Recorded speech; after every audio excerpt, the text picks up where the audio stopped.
Muchísimas gracias por la presentación y un placer estar con mis colegas de Colegio de Abogados de Morón y alrededores, porque por ahí hoy lo digital invita a que hoy cualquier abogado o juez, abogado que puede cumplir la función de juez puede estar escuchando. Así que bienvenido a todos y muchas gracias por estar.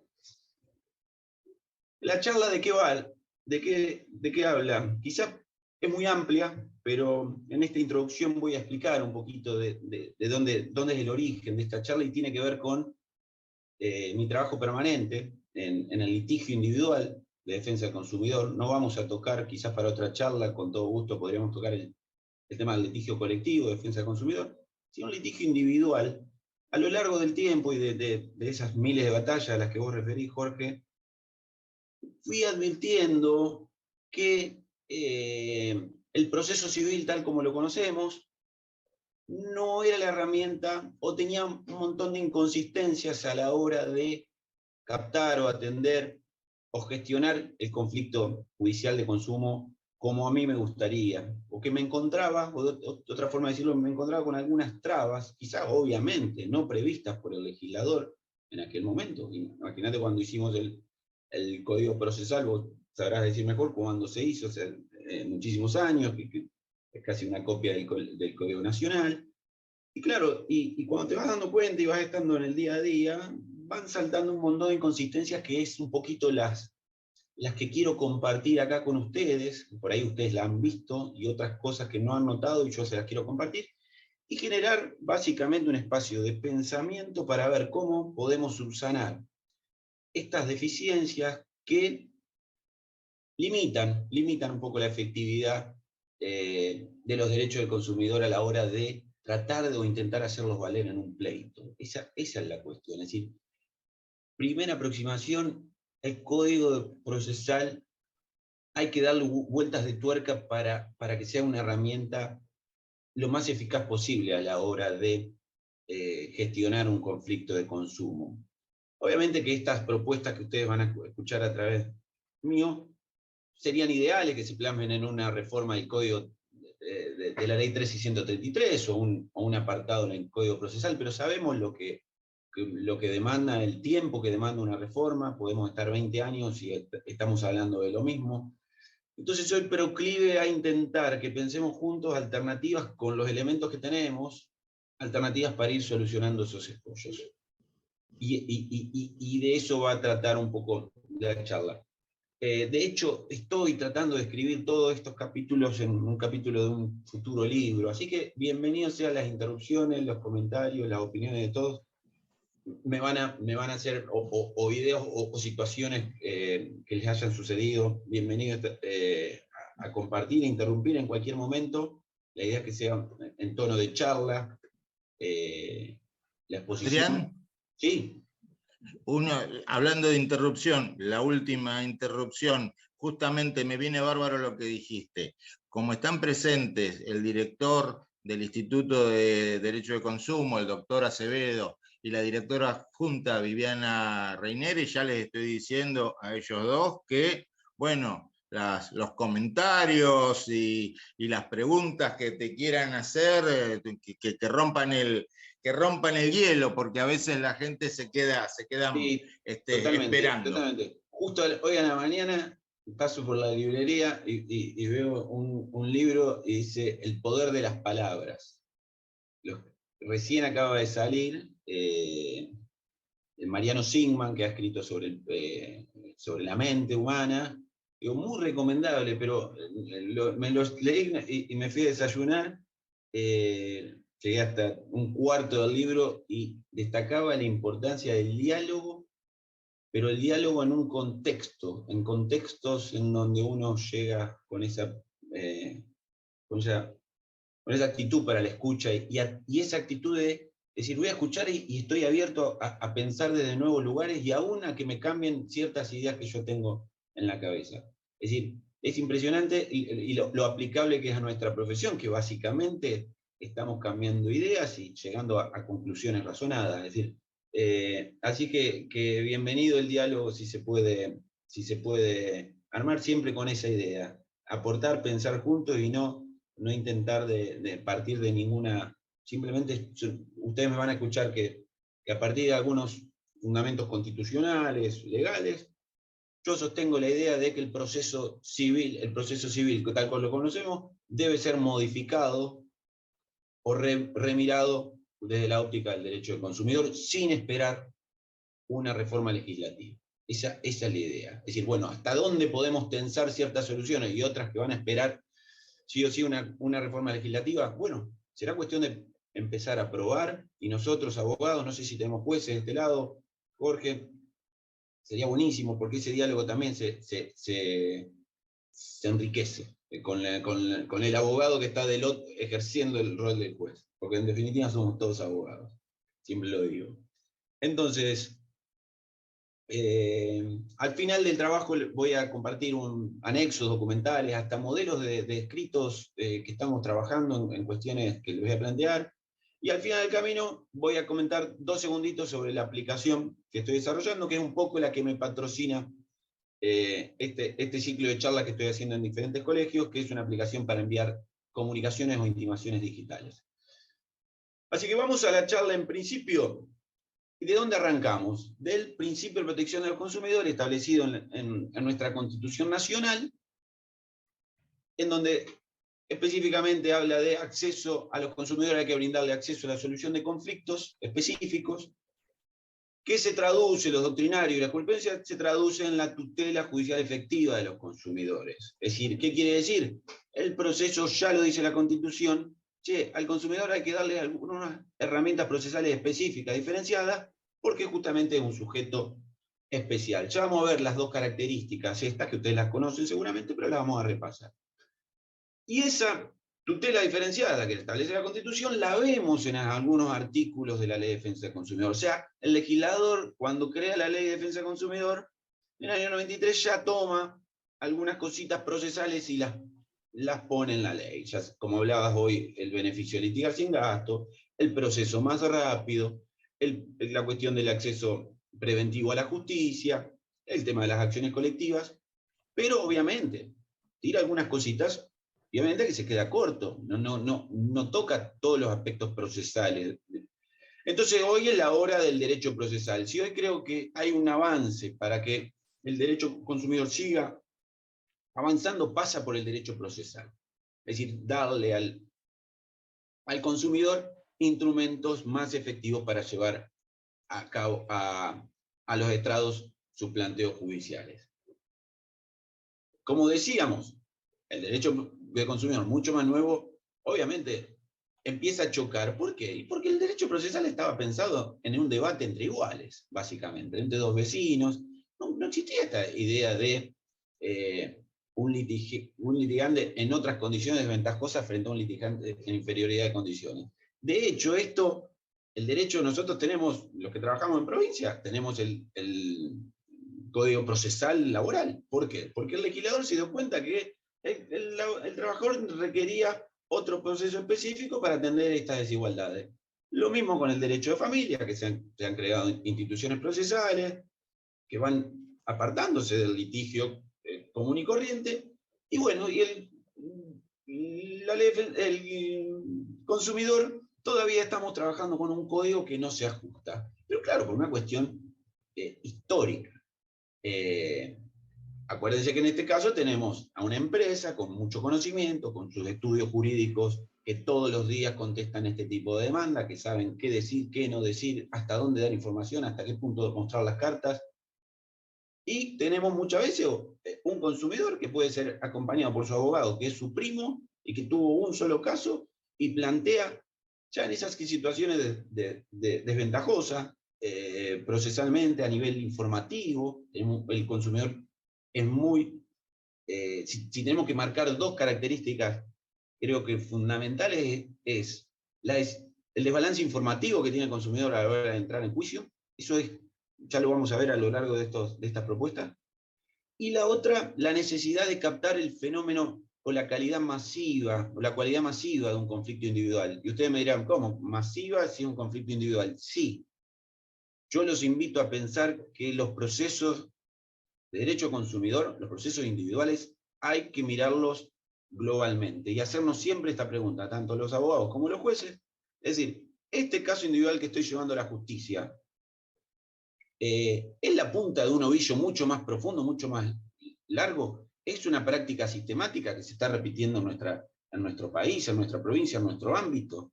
¿Y por qué? Primero, para sancionarlo debidamente, ¿no? De sancionarlo con las herramientas que es el daño punitivo. Eso es algo muy importante. Es decir, si nosotros nos advertimos que esta práctica excede este conflicto individual, se está repitiendo, puede entrar o debería entrar a jugar el daño punitivo.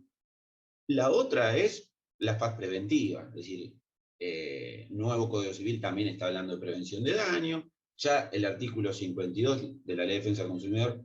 Entonces, es decir, si estamos hablando de que este caso es una muestra de miles de casos que no están entrando a juicio, pero que podemos notar que existen, ¿por qué no empezar a prevenir desde el conflicto individual? Sanción y prevención. Esa lógica, obviamente, no estaba captada por el derecho civil clásico. Entonces, a partir de esas dos notas características, la debilidad informativa, fundamentalmente del consumidor, y esta realidad, esta masividad implícita, que hay que buscarlo, puede ser que no, pero sí lo tenemos que mirar esa característica, el proceso hay que mirarlo distinto. Y hay una invitación más que voy a hacerle. ¿Por qué no empezar a pensar el proceso civil como una parte más de la relación de consumo, donde se apliquen todas las reglas, principios y deberes de las partes en el marco de un proceso judicial? ¿Por qué nosotros a veces tan naturalmente entendemos o defendemos esta idea de que, bueno, sí, el proveedor debe buena fe, colaboración, respeto, un trato digno? Ahora, eso sí, si el consumidor pasa la línea y entra a litigar, ya ahora cuchillo entre los dientes y nos matamos. ¿Sí? ¿Por qué? ¿Qué cambió? ¿Qué cambió? No debería haber cambiado nada. Ese principio de colaboración, buena fe, debe mantenerse a lo largo del proceso. Mostrar las cartas, ya lo vamos a ver este tema que a nivel informativo. Y todavía nosotros seguimos pensando porque que entramos al proceso, sí, ahora estamos,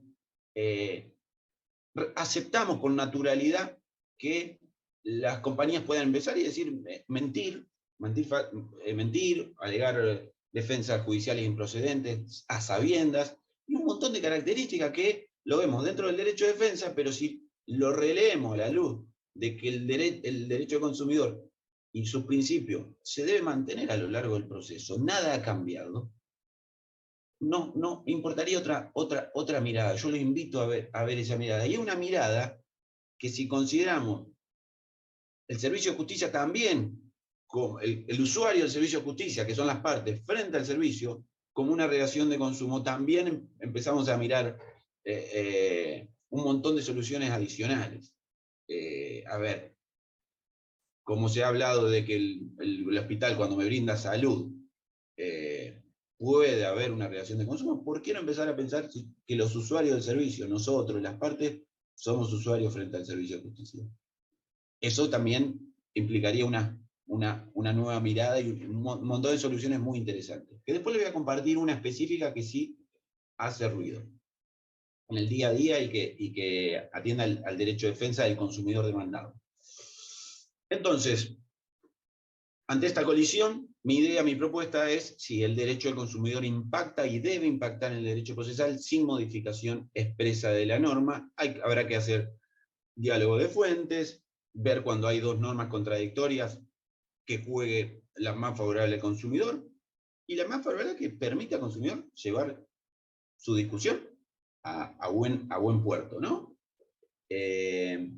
Vamos a empezar con una propuesta que es bastante práctica, que ya la estoy empezando a realizar y que se funda un poco en la idea de sacarnos la idea de que todo juicio de consumidor es sencillo. Porque hay una tendencia a, bueno, las pequeñas causas puede ser, pero no todo juicio de consumidor es sencillo.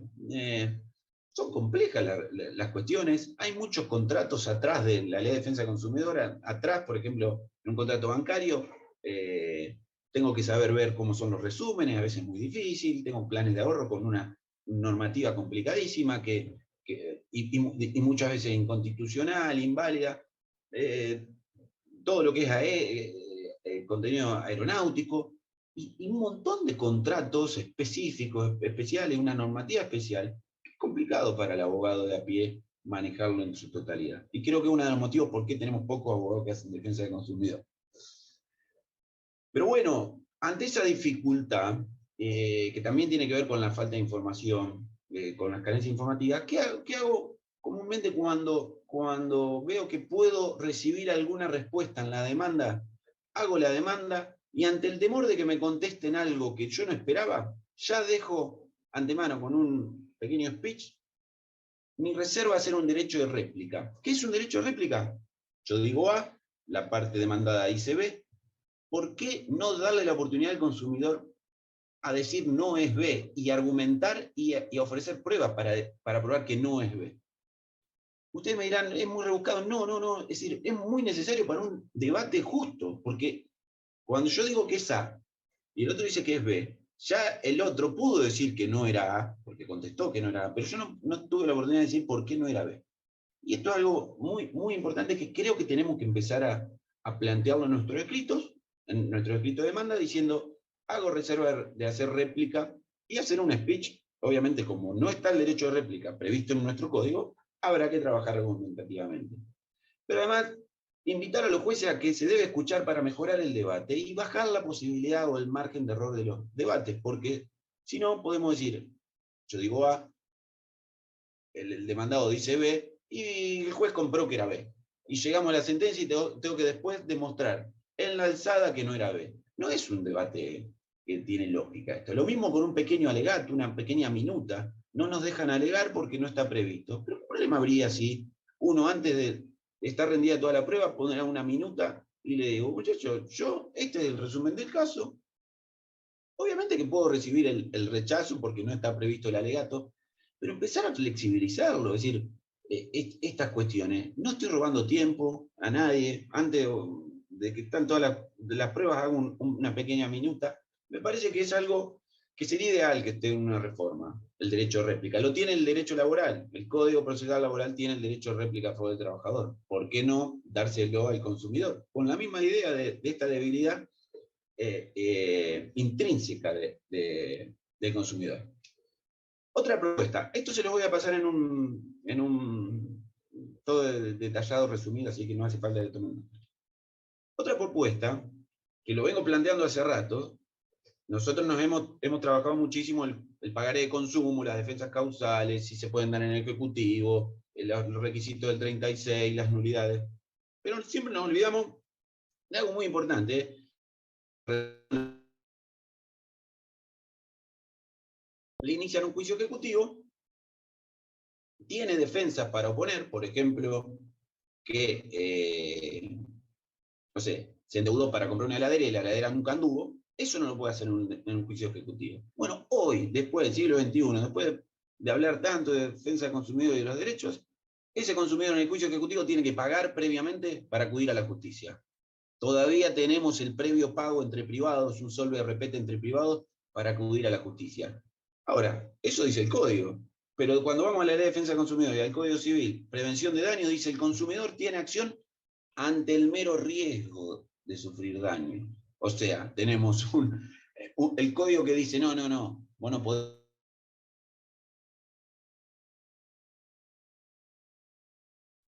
Mientras que tengo la ley de defensa del consumidor y el Código Civil, con todo el abanico de prevención de daños, que dice, el consumidor tiene acción ante el peligro del daño. ¿Cómo conciliamos eso? Indudablemente, a mi criterio, la exigencia de previo pago del Código Procesal quedó claramente derogada. Tenemos ya algunos fallos, yo voy a compartir un fallo favorable a la justicia de La Plata, pero, por ejemplo, acá en San Nicolás, siguen pidiendo el previo pago para revisar una condena en ejecutivo. Una exigencia de un previo pago de una persona de 68 años. Yo no sé cuándo va a tener su día en la justicia esa persona. Es decir, si bien en el caso que les voy a compartir de San Nicolás, en el anexo no quedaba clara la relación de consumo.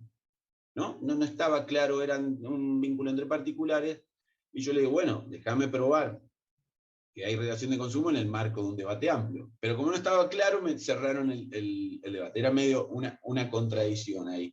Pero bueno, empezar a este tema de la revisión de juicio, a plantearlo y avanzar. Juicio simultáneo del consumidor.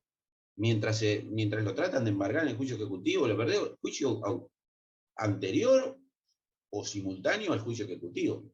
Eso creo que en una reforma, Jorge, tiene que estar reconocido, pero ya tenemos los instrumentos muy fácilmente en donde la ley de fondo choca con la ley procesal. Claramente, casi sin discusión en este tema. Otro tema muy interesante que hace a la asimetría informativa con el que el consumidor se acerca al proceso, tiene que ver con esto. Es decir, muchas veces, creo que debe ser una de las materias en donde más sucede esto, cuando me encuentro un trabajador que quiere ir a juicio, conozco las particularidades de su caso, cuando viene una persona en derecho de familia, una esposa que quiere demandar a su marido, conozco los detalles del caso porque suceden en el ámbito de una familia. Ahora, en el consumidor es muy difícil, muchas veces, tener una información detallada y precisa para hacer un buen juicio. Les voy a dar dos ejemplitos que he tenido en la vida y se los voy a compartir. Plan de ahorro, finaliza, le llega a la clienta que le descuentan, le pagan, no sé, 300.000 pesos y le descuentan 140.000 en concepto de bonificación / diferimiento. Yo voy a decir, ¿es bonificación o es diferimiento? ¿Qué quieren decir? ¿Cómo se calculó? 140.000 pesos. La mitad de lo que tenía que cobrar se lo sacan con ese concepto. Y vos decís, bueno, ¿qué decir? Me gustaría impugnarlo, porque además el diferimiento, tendremos que hablar otro día de planes de ahorro, pero primero definime qué estamos y después decime cómo calculaste. Mandamos intimación, obviamente, plan de ahorro no contesta y me encuentro en el mismo lugar. Me encuentro en una situación de desinformación e indefensión. No puedo postular concreta y precisamente mi demanda, porque no sé de qué estamos hablando. Y además, indicame si yo firmé en algún lugar que me podías descontar ese dinero. Pido como medida preparatoria, en base al derecho a información que la Constitución le reconoce al consumidor, y el juzgado no, dice que no hay lugar, porque me entendía que era una especie de mediar. Y la verdad que es un juzgado que obviamente no es la primera vez que pasa, está pensando el proceso con la forma de pensar el proceso de hace 30 años. Pero acá hay toda una realidad, que es imposible litigar en esas condiciones, o con todos los elementos. Sí, uno podría hacer una impugnación, bueno, si fuera diferimiento lo impugno por esto, si fuera tal lo impugno por esto, pero no sé cómo calculó, entonces ¿cómo hago la impugnación de...? Es realmente muy complicado, y esto va a pasar pasa mucho más de lo que pensamos. El otro día, un accidente en una ruta concesionada, el cliente dice, esa ruta hace 10 años que está así, y ha habido miles de accidentes. Bueno, a ver, eso sería una circunstancia que de probarla podríamos pedir un reproche mayor y con eso fundar un daño punitivo mayor. Bueno, vamos a pedirle a la autoridad que controla esa ruta un oficio a fin de que informe si se hicieron inspecciones o si esa concesionaria ya tenía obligaciones de arreglar la ruta en esa parte. Pero obviamente se lo teníamos que pedir al juez.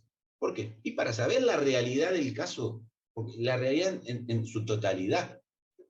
Y no al lugar, Hugo, no al lugar. No porque estamos buscando una ventaja procesal. Entonces nos obliga prácticamente la justicia a hacer un juicio. Bueno, y por la duda de que la autoridad administrativa hubiera obligado, no se puede hacer un juicio por las dudas. No se puede fundar una pretensión punitiva por las dudas.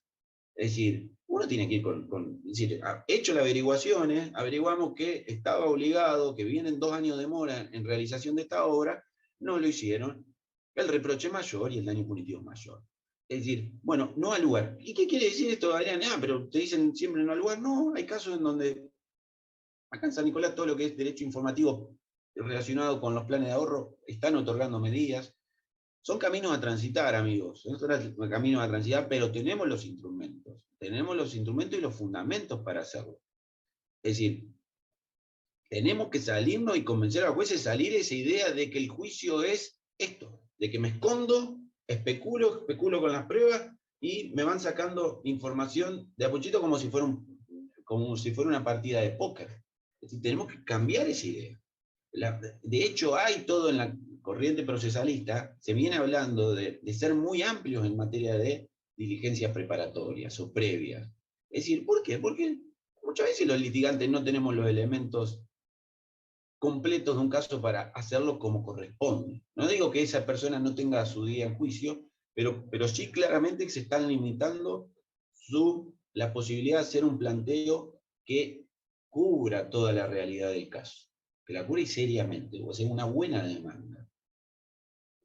Yo le voy a compartir un trabajo de un procesalista, Salgado, que estuve en el Congreso de Derecho Procesal Mendoza, que habla de un nuevo proceso, un proceso articulado y en donde esto ya habla de que con naturalidad tenemos que mostrarnos las partes, se tienen que mostrar las cartas antes de empezar a jugar. No se tiene que esconder ninguna carta. Esto lo tiene muy arraigado Estados Unidos, cuando vemos las películas, cómo hacen esa diligencia previa, no ante el juez, ante una especie de actuario, y se muestran todas las documentaciones, toda la información que tienen, y no puede esconder nadie las cartas. Nosotros seguimos en un proceso en donde nos escondemos y tenemos siempre sorpresas. Y si nos ponemos a pensar de la debilidad informativa del consumidor, tenemos muchas veces la situación que las sorpresas las vemos, bueno, voy a pedir esto para duda, por ahí me va bien, por ahí me va mal. No debería ser así.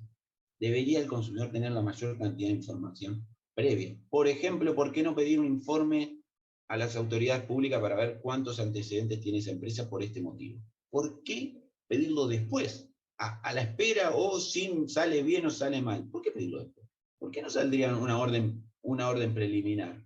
Y vayan a pedir, colegas, esto, es decir, a la Oficina de Defensa del Consumidor del país, la Dirección Nacional o Provincial, que informen. Vamos a ver si te sacan un oficio. No, eso es después. Yo no sé, ¿cómo voy a adivinar cuántas causas tiene Volkswagen de ahorro si no las sé? Si no están, salvo que estén publicadas en alguna web. Que las publicaciones todavía no tienen esa fineza que necesitaríamos nosotros los abogados para llevar a un juicio adelante. Otro tema. Encontré en el litigio que ustedes sabrán que el daño punitivo, una de las variables para cuantificarlo, lo tenemos en la cuantía del beneficio económico de la empresa. A mayor cantidad de beneficio económico por la práctica ilícita, mayor debería ser la sanción punitiva. Esto es paradigmático el fallo Raspanti, en donde una persona pudo acreditar que por tal práctica, la imposición de unos mensajes, de un cargo abusivo, la empresa había cobrado 279 millones de pesos, y el juez tuvo esa prueba tuvo en consideración a la hora de imponer un fuerte punitivo. En aquella época, 280.000 pesos en 2015 serán, no sé, 2 millones de hoy. No sé, ahí me pierdo, pero fue un daño punitivo. ¿Pero por qué? Porque se pudo acceder a la cuantía del beneficio. Y ahora le voy a dar una novedad. El Código Procesal, tal como lo conocemos, no está preparado para acreditar la cuantía del beneficio económico. No lo está. ¿Por qué? Porque obviamente la prueba, para probar esto, el medio probatorio es la pericia contable. ¿Cómo sigue una pericia contable? El contador se acerca a la empresa y dice, bueno, quiero ver tus libros, tu documento, quiero ver cuánto ganaste por este cargo que estás cobrando, por esta práctica o lo que fuera, cuánto ganaste en estos saltos, porque me lo pide el actor. Y los libros, la documentación no aparece. No aparece.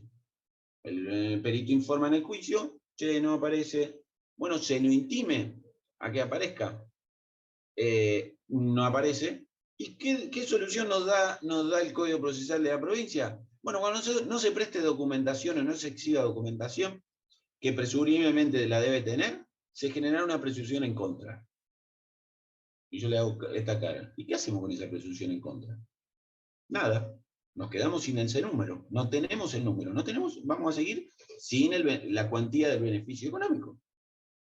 ¿No? Esto es algo que yo les voy a compartir un trabajo que ya salió publicado de este tema, y digo, esto no puede ser.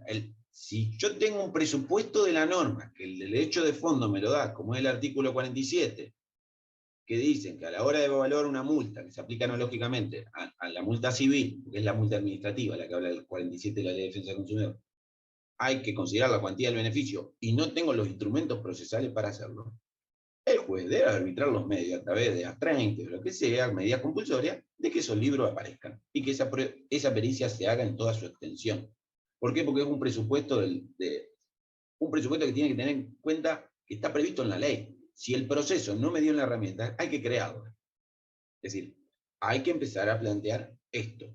El único código, les comento, el único código procesal del país que tiene previsto esto es el Código de Procesal de Santa Fe. Estuve estudiando y fui viendo, todos tienen la presunción. Che, no aparece la documentación, se presume.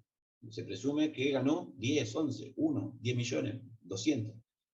Pero Santa Fe dice, salvo en casos de orden público, donde sí se puede compelir al demandado con medidas compulsorias para que aparezca esa documentación. Dice orden público, la Ley de Defensa del Consumidor de Orden Público, esto Santa Fe lo tendría salvado. Después, el resto de los códigos procesales del país no tiene salvado este pequeño detalle. Y acá encontramos otra vez Ley de Defensa del Consumidor enfrentado con el proceso civil. Sigamos con otra propuesta. Esto tiene una propuesta, un poco una invitación a los jueces. ¿Qué nos ha pasado muchas veces? Que cuando iniciamos un proceso de defensa del consumidor tenemos pocos elementos, pocos antecedentes, es lo que decía, la escasa información, no sabemos si es masivo, nos metemos en la web y no hay nada, no hay otras denuncias, pero quizás somos los pioneros en esto. Pero después el proceso continúa y en el tiempo, desde que uno inició la demanda, empiezan a salir algún fallo en esa línea, que la empresa hizo lo mismo en Salta y fue condenada. Aparece una web con 100 afectados de esa misma empresa por esa misma práctica que estamos impugnando. Pero claro, es información que no la pudimos meter en su momento porque no la teníamos, no la conocíamos y no era pública. Y la idea es esta, es decir, ¿qué pasa antes de la sentencia? Antes de la sentencia, vuelvo a la idea, metamos una minuta en donde aportemos esos elementos nuevos. Quizás nos van a decir, no al lugar, no es el momento procesal. Pero pedirle al juez o empezar a pensar de que los jueces antes del dictado de la sentencia tienen que salir a ver qué pasa fuera del proceso y ver, analizar si este caso es un caso aislado o es un caso que realmente forma parte de una práctica que tiene cientos o miles de afectados. ¿Y dónde tiene que ir a buscar? Conocimiento público y notorio. No pido más que eso. O sea, no violaría ningún derecho de defensa. Los mismos antecedentes que pudiera tener el juez en su juzgado, obviamente los tiene que poner de oficio. Denuncias por internet públicas, hoy internet se ha convertido en un foro de discusión en donde muchos consumidores acuden y dicen, a mí me pasó esto, hay que empezar a tener en cuenta esa prueba. Y jurisprudencia, atento a la jurisprudencia, pero ya no como la jurisprudencia para fundar el caso, para decirme, me fundo en la jurisprudencia para argumentar, obviamente que seguirá sirviendo para argumentar, pero también para decir, che, este no es el primer caso, acá esta empresa fue condenada 4 veces en distintos lugares del país por lo mismo. ¿Y dónde lo tengo? En la jurisprudencia. La jurisprudencia ya como doble fuente de conocimiento. ¿Cómo fueron fallando los jueces? A ver si le daban la razón o no, si lo que planteaban los consumidores estaba bien o mal. Argumentación de fondo. Pero también la jurisprudencia como prueba de que la práctica está siendo extendida y generalizada. Situación, vuelvo otra vez, que puede generar un mayor daño punitivo. ¿Ok? Así que esto es un poco una invitación a los jueces. Quizás nosotros es difícil meterlo procesalmente, quizás desde el vamos tendríamos que hacer un planteo, es decir, como esta dinámica, esta concepción, este conflicto puede estar enmarcado dentro de un conflicto de otras situaciones, ya le pido que antes de dictar sentencia se fije que existan otros casos y haga esta búsqueda. Pero bueno, la otra será al momento de fundar en segunda instancia, haciendo un ofrecimiento, pero empezar a ver eso con mucho más detenimiento. Una de las cuestiones que planteo en este diálogo, perdón si hay algún chat, no hay nadie chateando, ¿no? No, bien. Cualquier pregunta en el chat y la seguimos. La tenemos esto es una creación mía, publiqué un trabajo, también se los comparto allí, y digo, la necesidad de que los jueces empiecen a sancionar las defensas judiciales improcedentes y repetitivas. Es decir, improcedentes y repetitivas. Es decir, no tenemos que aceptar más que una empresa con su equipo de abogados hagan copy-paste cada vez que se enfrentan a un mismo conflicto, hagan las mismas defensas que vienen hace 20 años siendo rechazadas. Es decir, a ver, vos me dirás, no, pero vos estás restringiendo el derecho de defensa. Y ahí creo que la discusión es interesante y habría que pensarlo bien, pero es decir, yo sostengo en este trabajo que la defensa judicial improcedente y repetitiva es otro tipo de práctica abusiva, que la diferencia de la malicia procesal por algunas cuestiones finas. Por ejemplo, la defensa judicial improcedente y repetitiva tiene cara, tiene apariencia de una defensa razonable, no como la práctica maliciosa, en donde es casi es a simple vista, para aplicar una sanción procesal, la defensa maliciosa es a simple vista.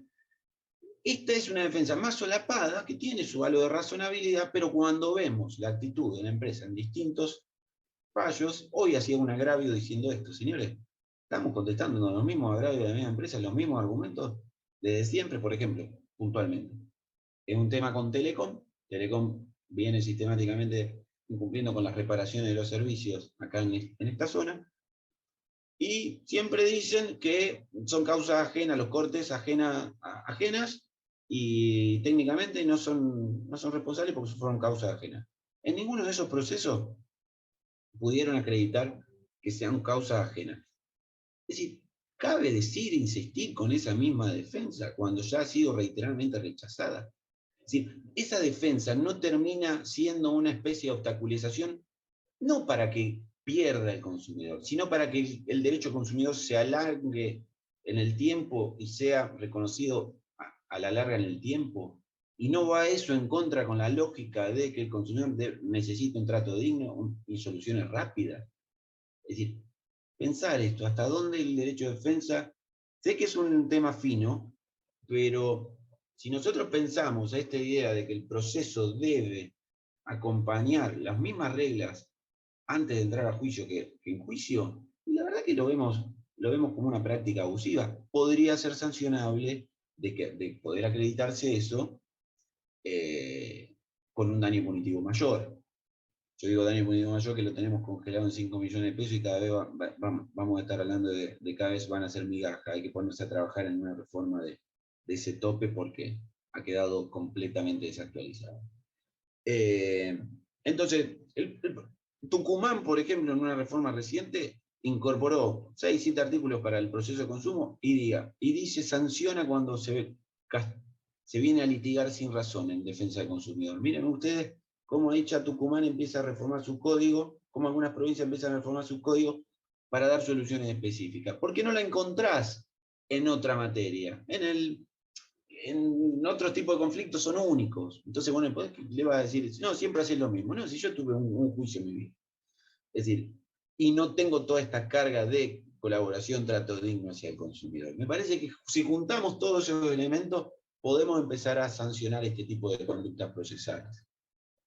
Otra cuestión que es muy interesante para los jueces, y también creo que lo tenemos que plantear desde el vamos, es la posibilidad de que si los jueces detectan que el caso individual advierte que esto puede tener un alcance mucho más allá de la solución individual, o sea, ve que esto, por ejemplo, cláusula abusiva, resuelve una cláusula abusiva, la anula para este caso. ¿Por qué no dictar un mandato preventivo de anulación de esa cláusula accesorio a la sentencia?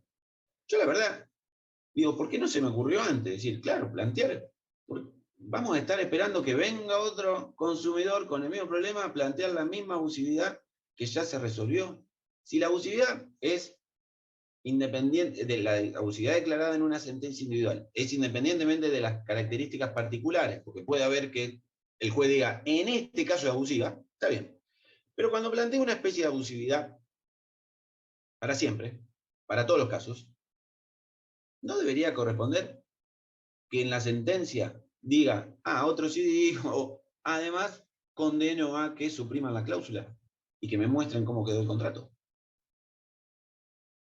me parece que eso es algo, un paso natural que no lo estamos viendo, es algo, viste, esas cosas que no te dicen, pero cuando vos la notás decís, claro, ¿cómo vamos a dejar? O una publicidad engañosa. Imagínense un juicio de publicidad engañosa, pero la publicidad subsiste. Y le dan lugar al consumidor que dice, fui engañado con la publicidad. No, bueno, cese con esa publicidad.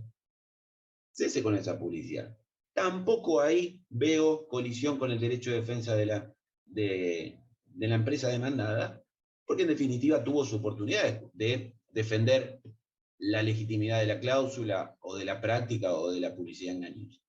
Perdió, bueno, tendría que venir implícito el mandato preventivo, que está dentro del Código Civil, y que históricamente siempre lo vimos como una especie de solución excepcional cuando estaban los bienes jurídicos como la vida o la salud. Me parece que estos bienes son de igual protección en el sentido de que están reconocidos por la Constitución. Estamos evitando un montón de casos futuros, qué mejor que empezar a usar esta herramienta. Y nosotros los abogados, ¿por qué no empezar a plantearlo? ¿Cómo? Se lo dejamos. Y las tres pretensiones, y además una cuarta, le dejamos la posibilidad que analice el dictado de un mandato preventivo. De oficio usted, doctor. Digo, no lo ponemos como una condena a hacer, sino simplemente le tiramos la idea al juez. Empezar a plantear en esos términos. Y qué interesante sería que empecemos a través de juicios individuales a mejorar la situación general de los consumidores de nuestro país. A través de distintos mandatos preventivos, los jueces van ajustando un montón de cuestiones y mejorando la situación para que no vuelvan a venir consumidores con este mismo problema, razones de economía procesal y efectividad de los derechos del consumidor en el día a día. No es más que eso. Dos cositas finales, dos herramientas más que quiero compartir con ustedes en esta idea, pero ya desde el punto de vista del consumidor demandado. Los invito a ver estas dos ideas. La primera es un poco estrafalaria, pero es un poco la que vengo diciendo de por qué no empezamos a pensar que el servicio de justicia también es un servicio en donde se puede pensar con lógica de relación de consumo. ¿Dónde? Hay un momento procesal en donde el usuario está ultra desprotegido. El usuario del servicio de justicia ultra, ¿saben cuál es, colegas? Cuando un consumidor, llamémosle un consumidor o un ciudadano si quieren, recibe una cédula judicial que lo emplaza a contestar demanda o un mandamiento de indignación de pago de embargo y contestación de excepciones. En ese momento tenemos una persona, y si es consumidor, hablemos del consumidor que está solo, sin su abogado, y le están corriendo plazos, y si no hace determinadas cosas como contratar a un abogado rápidamente y contestar una demanda, pierde derechos, o está sujeto a perder derechos. Una situación riesgosa, definida claramente por el 5 y el 6 de la Ley de Defensa del Consumidor. Pero ¿qué pasa? Una situación riesgosa no avisada debidamente. ¿Por qué? Porque las cédulas judiciales no se entienden. Hoy una persona normal en Argentina, con la pauperización del sistema educativo que somos víctimas de hace años, décadas si quieren, hoy el lenguaje jurídico, quizás alguien hace 100 años lo entendía, un ciudadano lo podía entender, hoy usamos ese lenguaje y es inentendible. Se está hablando mucho del lenguaje claro. En ese momento se está hablando hasta el lenguaje claro de las sentencias. Bien, no me preocupa tanto, me gusta la idea, no me preocupa tanto porque la sentencia tiene un traductor, que es el abogado. Nosotros traducimos a nuestro cliente el contenido de la sentencia. Pero hay un momento que no hay traductor, que es cuando el momento que el demandado recibe la demanda. ¿Por qué no empezar a pensar que esas células tienen que tener advertencias específicas con letras llamativas? Diga, tiene tantos días para contestar, consulte un abogado, puede defenderse gratuitamente acá con consultorios gratuitos o en las defensorías. Es decir, eso, y después si quieren le agregamos la cédula, los mandamientos, esas cosas inentendibles que nos cuesta entender hasta los abogados. Pero, bueno, eso, quizás esto sí merezca una regulación procesal específica, pero bueno, quizás a alguien se le pueda ocurrir algún día una nulidad de esto. Decir, che, esto no lo entiendo, no estaba destinado a mí. Yo no estoy capacitado. Un hipervulnerable, una persona casi analfabeta. ¿Por qué no plantear de que esto en estas condiciones no estaba? Pero claro, pero si lo ponemos a pensar, no tiene la más mínima discusión. Hoy esos instrumentos, ¿cuántas veces nos han llegado demandas vencidas a nuestro juicio, a nuestro estudio, ¿no? Ya pasó el plazo para contestar. Eso no puede suceder.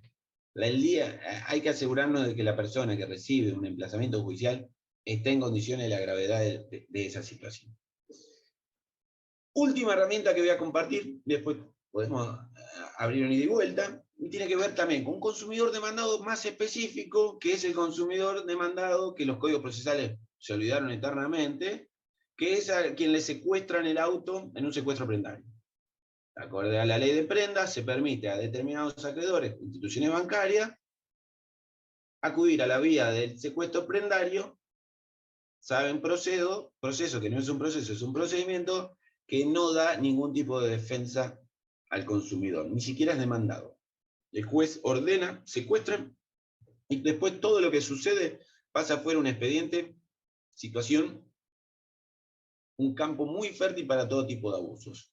Todo tipo de abusos, gastos de remate, honorarios del 15%, no del 15%, es decir, nadie les regula y ellos dicen no, no sé, el remate se juntó 1 millón de pesos, es 150.000 pesos de honorario. ¿Y quién te reguló los honorarios?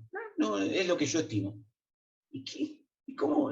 ¿Por qué el 15? ¿Por qué no? ¿Por qué no un honorario mínimo? Desde UCU llegamos a un acuerdo con Banco Río en este tipo de situaciones, donde aplicamos analógicamente la solución de las medidas cautelares en el mínimo de ley y le bajamos ese honorario que estaba en 15% después de los remates que retenía el dinero de la gente a un 3, un 4%.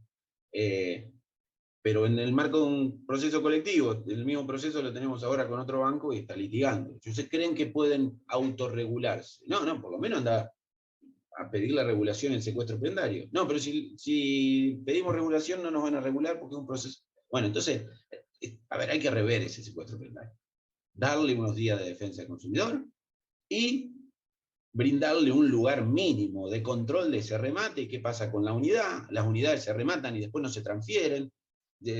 Acá María Victoria, si le remataron el auto, podés estar 4 años que el que compró el remate privado siga el auto a tu nombre, con todas las complicaciones que significa.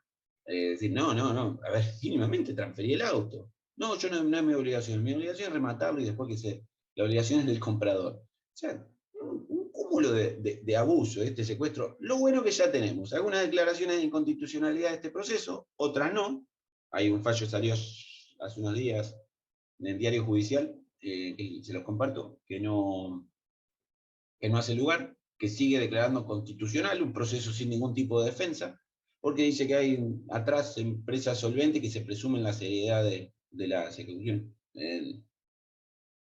3 días, por lo menos, para poner algún pago, para hacer algún planteo, No, en un mes te están rematando el auto. Y después, ahí yo les voy a compartir un planteo de una persona que sufrió el secuestro del auto y nosotros nos metimos en el juicio. Con la doctora María Arranz trabajamos el caso, planteamos la inconstitucionalidad, pedimos la suspensión del remate, acompañamos los pagos parciales que no estaban denunciados, le tiramos con todo. Y se suspendió el remate, pero se corrió traslado. Fíjense, logramos meternos y que se corra traslado. ¿Qué quise decir? Nos metimos de prepo y logramos el día en la justicia. Porque no nos dijo el juez, no, usted no se puede meter. Suspendieron el remate, logramos el día de justicia, se escuchó la otra parte y después el juez terminó diciendo que habíamos ingresado con vencido el plazo para ello. Y yo digo, y ahí les comparto los agravios, si no había plazo para meternos, si el procedimiento de secuestro prendario no me daba ningún plazo para contestar, no me decía en 5 días vayas a ver a su abogado, sino, no, como era un procedimiento sin contestación de demanda, no había, y después el juez me aplica el artículo de las nulidades procesales que en 5 días había que meterla. Pero esa persona no tenía un abogado, estaba fuera del sistema. Vuelvo un poco a esta idea. Es decir, creo que tenemos que trabajar ahí mucho con la ley de defensa constitucional en la mano para darle una vuelta pretoriana a ese secuestro prendario que es un caldo de cultivo de todo tipo de abusos. En definitiva, como vieron con estos ejemplos, hay algunos más que les voy a compartir en el trabajo, pero como está calculado que 40, 50 minutos es la atención de una persona normal, no me quiero exceder de eso. El derecho del consumidor tiene mucho para decir y el derecho procesal tiene mucho para acompañar en estas cuestiones. Como verán, no me metí en las cuestiones clásicas, gratuidad, juicio sumarísimo, cargas probatorias, que están muy, muy ya trabajadas. Me parece más interesante aportar esta mirada de todavía las cosas que faltan y que nosotros como abogados tenemos que empezar o seguir empujando para lograr un proceso individual de consumo cada vez más efectivo y que tenga como finalidad solucionar el problema del consumidor individual y también, ¿por qué no?, empezar a bajar la conflictividad de todos los consumidores de nuestro país.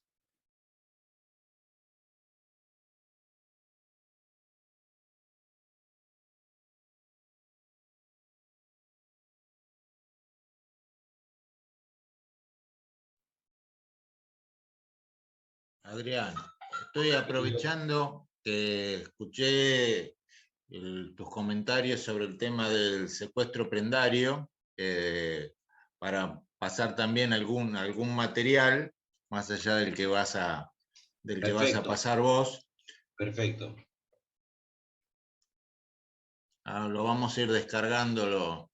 Bien, ahí tuyo, les comparto el anexo de la charla, en donde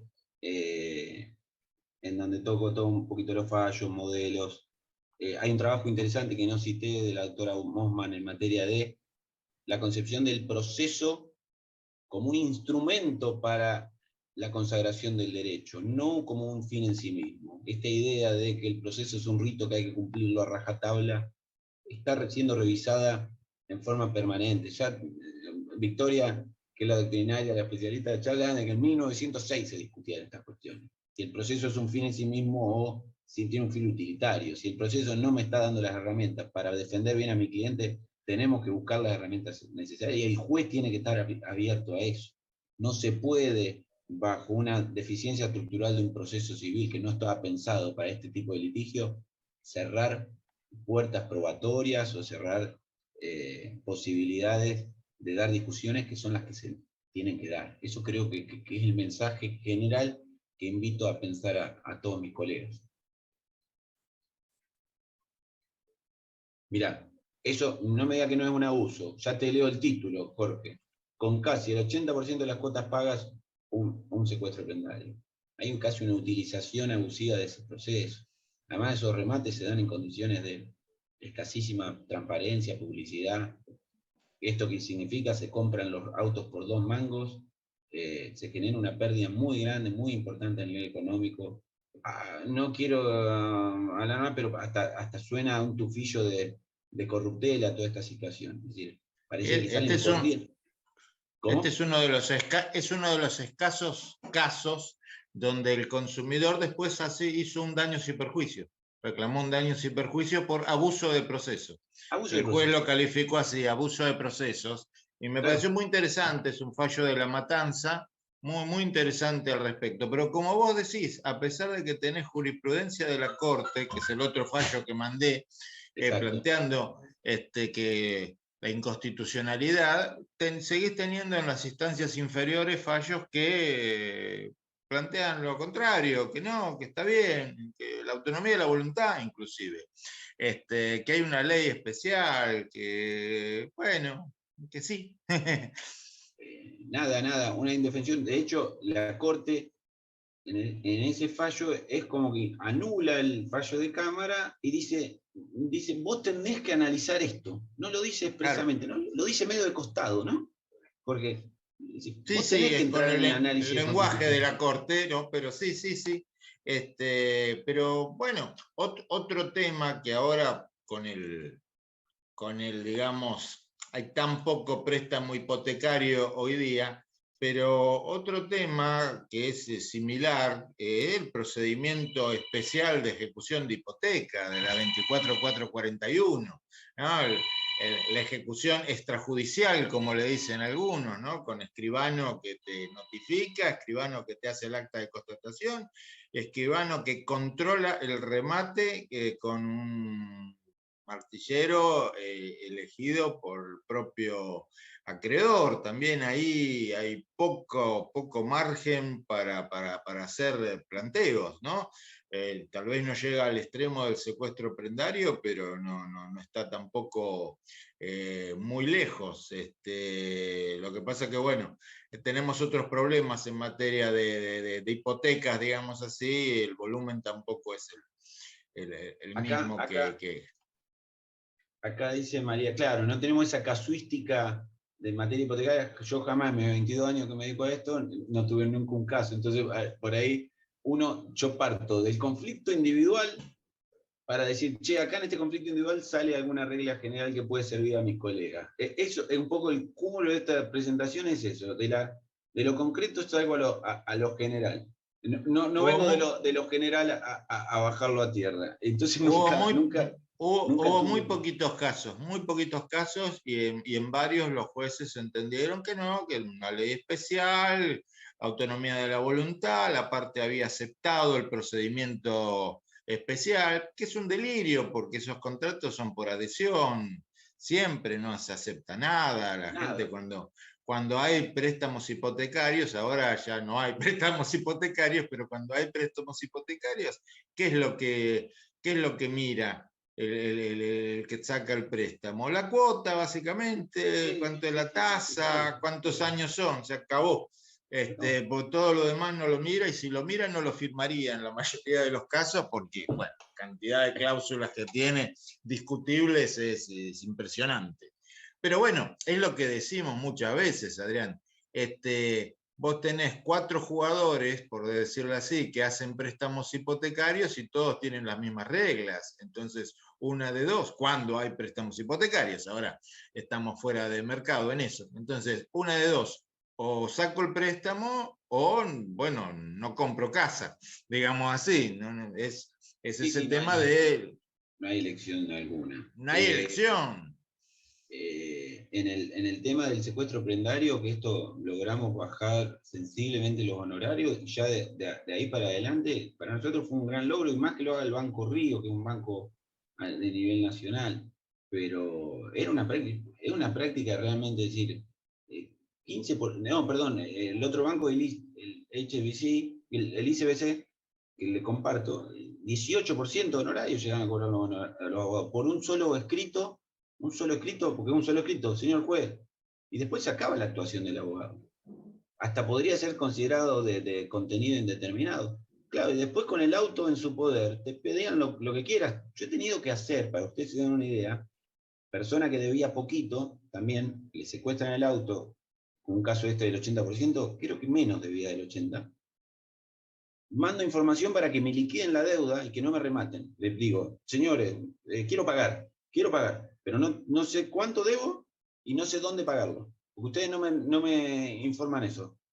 En realidad, levantaba el teléfono a mi clienta y le decían que debía cualquier cosa. Terminé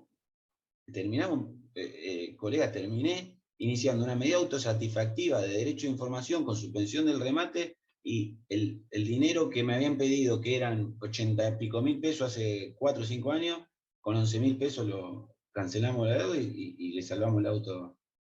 Muy claro, porque cuando había que poner en papeles el monto, no se podía poner un monto inflado. Había que ponerlo real, porque si no te quedaba claro la maniobra. Pero vía telefónica, mientras tenían, es una especie de secuestro. Parece una película, tenemos tu auto, danos esto, si no, te lo pasa eso. Y esa es la realidad del derecho que conocemos, o que los que no conocen le invitamos a conocer, o le contamos la verdad. Esa es la realidad. Por eso, escuchar un fallo de una cámara de la provincia que diga, se presume lo bueno, lindo, y la verdad, falta calle ahí, falta calle. Bueno, por ahí faltan estos tipos de encuentros, que se vean y decir, no es la realidad esa. Ahí hay abogados de estudio que se dedican a eso, y son tiburones, y van y te sacan sangre, y esa es la realidad. No porque es un abogado del banco, no, el abogado cobrador es tiburón, y es su juego. No desconocer eso y decir que la solvencia, y después va a tener una instancia judicial posterior para probar el abuso. Vamos. Cada tanto tenés que encontrar un abogado héroe que se ponga la capa, se vista de héroe a plantear un tema así. Pero bienvenido que existan, pero nosotros no tenemos que estar esperando abogados héroes. Tenemos que dar protecciones más amplias. Acá María Victoria comenta que en San Luis, ¿sos de San Luis, María Victoria? Obtuvimos una resolución donde la juez revocó la orden de secuestro de un vehículo en el ámbito de una ejecución prendaria. Prendaria promovida por un administrador de un plan de ahorro. Claro, no tienen facultad las administradoras de plan de ahorro para iniciar esos secuestros prendarios, ¿no? Es así. No siendo una entidad bancaria, claro, donde sí procede, claro. Si hay alguna entidad de ahorro, van, se la juegan y a veces pasa, y no son entidades autorizadas. La ley de prenda son las entidades bancarias y financieras, restringe quiénes son los actores que pueden utilizar ese procedimiento. Así que habría que estar atentos si alguna administradora de plan de ahorro en algún lugar está iniciando secuestros prendarios, porque no podría, no sé por qué la justicia les habilita esa vía. Bueno, Jorge, lo voy a empezar a despedir. Simplemente comentarles que esta charla me la patrocina mi propia empresita, que arrancamos en pandemia. Creamos una aplicación para hacer notificaciones judiciales extrajudiciales electrónicas. Se llama Notificas. Les voy a compartir la web y los voy a invitar a que se registren, la usen. Si se registran, van a tener unos envíos gratis. Y yo personalmente la estoy usando mucho. Ahora se viene la resolución, ya entró en vigencia, la resolución que las empresas grandes del país tienen que tener un correo electrónico publicado en su web. Entonces, a partir de ahí, ojo, nadie la está cumpliendo a la normativa. Tienen que poner su correo en la web y ese correo es para atender reclamos. Por lo tanto, creo que se creó, a través de una resolución de la Secretaría de Comercio, un domicilio electrónico extrajudicial. Para todo lo que es intimaciones extrajudiciales tenemos un correo electrónico, deberíamos tenerlos. Ayer nos peloteamos con una empresa, Asisley, no sé si la llaman, había un WhatsApp, le digo, usted está incumpliendo el artículo que tiene que estar publicado sus datos y su correo electrónico, y enseguida al otro día ya lo teníamos publicado. Bueno, son esas pequeñas luchas, pequeños triunfos, en donde el consumidor de esta forma se bajan fuertemente los gastos de envío de carta de documento, esas esperas, colas, y dar un instrumento en donde sea fácilmente acreditable en juicio. Un poco eso es de lo que va la aplicación. Los invitamos a que la prueben y bueno, quien quiera más créditos se comunica con nosotros y decir, somos de la charla de Morón y le regalamos más crédito para que la prueben. La idea es que los abogados empiecen a usarla y se familiaricen con esta herramienta y un poquito, yo no digo reemplazar la carta de documento, pero sí empezar por ahí, por lo digital. ¿Por qué no enviar una digital? Y si me contestan ya estoy cumpliendo la función que muchas veces cumple la carta de documento con todos los gastos y molestias que genera. Así que bueno, invitadísimos.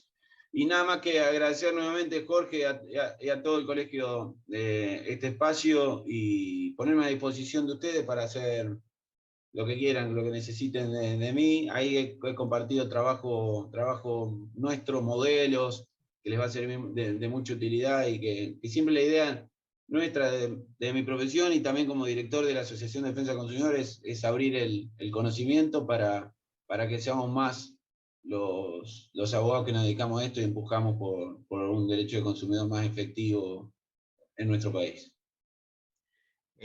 Adrián, además de agradecerte, estoy repitiendo ahí el drive que compartiste, el link. Bájenlo, se los recomiendo, bájenlo, porque tiene ese documento que ustedes se van a bajar, tiene un montón de links, que es donde pueden ir a todo el material que Adrián les dice. Así que hay mucho, realmente una gran generosidad compartir esto. El sistema de Adrián, de Notificas, es muy interesante porque permite a través de blockchain dar autenticidad y fecha cierta a las comunicaciones y de una manera mucho más barata que es la carta documento. Es una herramienta muy importante, no solo para defensa del consumidor, sino para la práctica profesional general, ¿no? En un mundo donde cada vez la contratación es más en vía electrónica y la prueba es en vía electrónica y cada vez nos comunicamos más por ese mecanismo. Entonces, eso es una herramienta muy importante, ya que estamos, voy a poner acá, si me dan un segundito, aprovechando el chat, voy a poner acá el link de una entrevista que le hicimos hace unos meses a Adrián, explicando el tema de notificas, y la resolución que vos decías es la 1033, ¿no? La 1033 La del 1033 del 2021. año pasado, Ahí que está, fue teniendo prórrogas, pero hoy ya entró en vigencia. Nosotros estamos ahí haciendo un está. listado de todas las empresas que no están cumpliendo con la obligación de poner un simple correo electrónico para atender reclamos de consumidores. Nada más que eso. Nada Ahí más que está, eso. y ahí les pasé el link del boletín oficial con el anexo de la resolución. Ya que estamos, aprovechamos todo lo que sea, todos los recursos que nos brinda Internet y lo online. Bueno, muchas gracias a todos, muchas gracias Adrián por tu presencia. Esta charla va a quedar, está siendo grabada, así que después la vamos a poner para que otros colegas puedan verlo. Y bueno, gracias a todos, gracias por estar, gracias a los directores del Instituto de Consumo, de Derecho del Consumidor, y nos estamos viendo en la próxima. Gracias, Cuidémonos, saludos. hasta la próxima. Muchas gracias.